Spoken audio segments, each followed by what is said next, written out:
When there's no more hope is left in me. Pada video pembelajaran kali ini kita akan membahas tentang apa itu eksponen dan bagaimana sih bentuk umum dari eksponen. Nah, eksponen ini sering digunakan oleh para peneliti untuk memudahkan dalam menulis angka. Misalnya ada seorang peneliti luar angkasa yang sedang melakukan pengukuran jarak antara bumi dan Mars. Nah, kamu tahu kan seberapa jauh jaraknya? Iya, jaraknya itu berjuta-juta kilometer. Nah, bagaimana agar mudah dalam menuliskannya? Nah, jadi para peneliti ini menggunakan eksponen. Jadi jarak yang berjuta-juta tadi oleh peneliti itu ditulis dalam bentuk eksponen. Selain itu, fungsi eksponen juga sering digunakan untuk memecahkan masalah dalam kehidupan sehari-hari, seperti halnya dalam bidang biologi. Penerapan fungsi eksponen dalam bidang ini biasanya digunakan untuk menghitung suatu bakteri. Di samping itu, fungsi ini juga bisa digunakan dalam bidang ekonomi. Biasanya digunakan dalam perbankan. Salah satunya adalah perhitungan bunga majemuk. Selain itu, untuk bidang sosial, maka penerapan fungsi eksponen ini biasanya digunakan dalam perhitungan pertumbuhan penduduk dalam jangka waktu tertentu. Nah, itu tadi adalah beberapa contoh penerapan fungsi eksponen dalam kehidupan sehari-hari. Sekarang kita akan membahas apa itu eksponen. Eksponen adalah suatu bentuk perkalian dengan bilangan yang sama, kemudian diulang-ulang.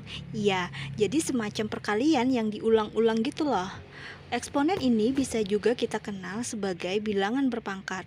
Sebenarnya, memahami eksponen itu tidak cukup hanya dengan menghafal masalah perkalian saja. Kamu juga harus mengenal bagaimana sih bentuk umum eksponen dan bagaimana sih sifat-sifat dan bentuk lainnya dalam eksponen. Yuk, mari kita simak bersama-sama penjelasan berikut ini. Berikut adalah bentuk umum eksponen. A N sama dengan A dikali A dikali A dikali A dikali titik-titik dikali A.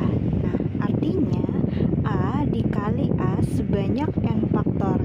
Dengan keterangan AN itu dibaca dengan A pangkat N, dengan A bilangan tril dan N bilangan tril.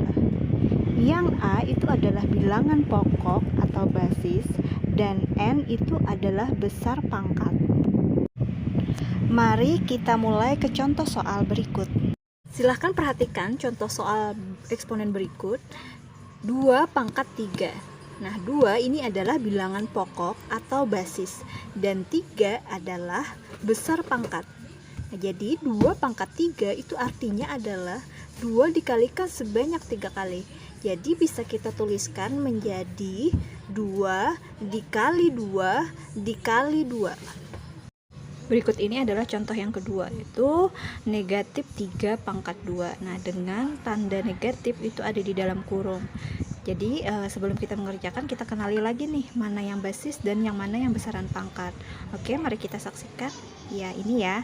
Kemudian negatif 3 pangkat 2 ini artinya adalah negatif 3 itu dikalikan sebanyak 2 kali. Penulisannya menjadi seperti ini. Negatif 3 dikali negatif 3. Nah, ini adalah contoh yang terakhir, yaitu negatif 5 pangkat 4. Nah, ini berbeda dengan contoh yang sebelumnya. Di sini tidak disertai dengan tanda kurung. Maka cara menyelesaikannya adalah tanda negatif dan 5 itu kita pisahkan dengan tanda kurung dulu. Jadi hanya angka 5 yang akan kita pangkatkan 4. Nah, penulisannya menjadi seperti ini. Negatif dalam kurung 5 dikali 5 dikali 5 dikali 5. Demikian tadi penjelasan tentang konsep dasar eksponen. Pada pertemuan berikutnya kita akan membahas sifat-sifat eksponen. Sampai jumpa pada pertemuan berikutnya. Bye-bye.